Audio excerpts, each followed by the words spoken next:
ಶ್ರೀ ಗುರುಭ್ಯೋ ನಮಃ. ಗುರುಸ್ಮರಣೆ ಮಾಡುತ್ತಾ ಬಿಂದು ರೂಪದಲ್ಲಿರುವ ಭಗವಂತನಿಗೆ, ಬ್ರಹ್ಮಾಂಡಕ್ಕೆ, ಸೃಷ್ಟಿಗೆ, ಸೃಷ್ಟಿಕರ್ತನಿಗೆ, ಪಂಚಭೂತಗಳಿಗೆ, ಋಷಿ ಮುನಿಗಳಿಗೆ ಕೃತಜ್ಞತೆ ಧನ್ಯವಾದಗಳನ್ನು ಅರ್ಪಿಸುತ್ತಾ, ಜನ್ಮ ಕೊಟ್ಟ ತಂದೆ ತಾಯಿಗೆ ಕೃತಜ್ಞತೆ ಧನ್ಯವಾದಗಳನ್ನು ಅರ್ಪಿಸುತ್ತಾ, ಶಿಕ್ಷಣ ಕಲಿಸಿದಂಥ ಎಲ್ಲ ಗುರುಗಳಿಗೂ ಕೃತಜ್ಞತೆ ಧನ್ಯವಾದಗಳನ್ನು ಅರ್ಪಿಸುತ್ತಾ, ಜೀವನದ ಮಾರ್ಗದರ್ಶನ ನೀಡುತ್ತಿರುವ ಚಿತ್ತಚೇತನ ಬ್ರಹ್ಮ ಗುರುಗಳ ಪದಸ್ಥಲಕ್ಕೆ ಅಣೆ ಹಚ್ಚಿ ನಮಸ್ಕರಿಸುತ್ತಾ, ಆಶೀರ್ವಾದ ಬೇಡುತ್ತಾ, ಆತ್ಮ ಸಮೃದ್ಧಿ ಯೋಗದ ಎಲ್ಲ ಸದಸ್ಯರಿಗೂ ಅಭಿನಂದನೆಗಳು ಸಲ್ಲಿಸುತ್ತಾ, ಆತ್ಮ ಸಮೃದ್ಧಿ ಯೋಗಕ್ಕೆ ನಾನು ಮೊದಲನೇ ಬಾರಿ ಜಾಯಿನ್ ಆಗಿದ್ದೆ. ಗುರೂಜಿಯವರು ನಡೆಸಿಕೊಡುವ ಆತ್ಮ ಸಮೃದ್ಧಿ ಯೋಗ ಅತ್ಯದ್ಭುತವಾಗಿತ್ತು. ನನ್ನ ಪಾಲಿಗೆ ಅಮೃತದ ಕ್ಷಣಗಳು, ಅಮೃತದ ಸವಿದ ಅನುಭವ ಆಯಿತು. ನಾನು ಮೊದಲನೇ ಬಾರಿ ಜಾಯಿನ್ ಆಗಿದ್ದೆ ಆತ್ಮ ಸಮೃದ್ಧಿ ಯೋಗಕ್ಕೆ. ಆತ್ಮ ಸಮೃದ್ಧಿ ಯೋಗ ಒಂದು ಮಹಾಯೋಗ.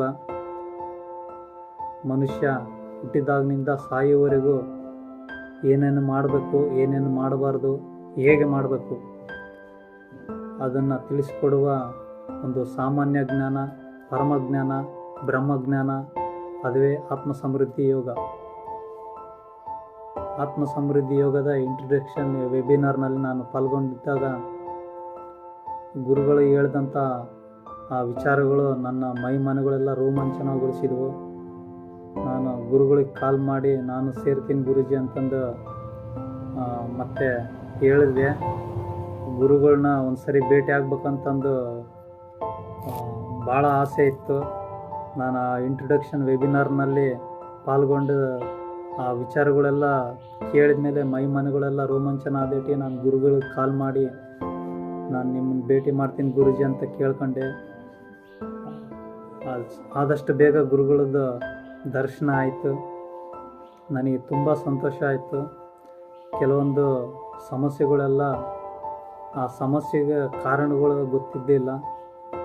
ಅವರು ಹೇಳಿದಂಥ ವಿಚಾರಗಳು ನನಗೆ ಆಗಿನ ಮಟ್ಟಿಗೆ ಸ್ಪಷ್ಟತೆ ಇದ್ದಿಲ್ಲ. ಆಮೇಲೆ ನಿಧಾನ ಕೂತ್ಕೊಂಡು ಯೋಚನೆ ಮಾಡ್ತಾ ಆವಾಗ ಆ ಸ್ಪಷ್ಟತೆಗಳೆಲ್ಲ ಗೊತ್ತಾದವು. ಆತ್ಮ ಸಮೃದ್ಧಿ ಯೋಗ 21 ಅಧ್ಯಯನಗಳುಳ್ಳ ವಿಷಯಗಳು. ಆ ಪ್ರತಿಯೊಂದು ವಿಷಯಗಳು ತುಂಬ ಚೆನ್ನಾಗಿದ್ದಾವೆ. ಮನುಷ್ಯನಿಗೆ ಕಲೀಲೇಬೇಕಾದ, ತಿಳಿಲೇಬೇಕಾದ, ಜೀವನಕ್ಕೆ ಅಳವಡಿಸಬೇಕಾದ ವಿಷಯಗಳವು.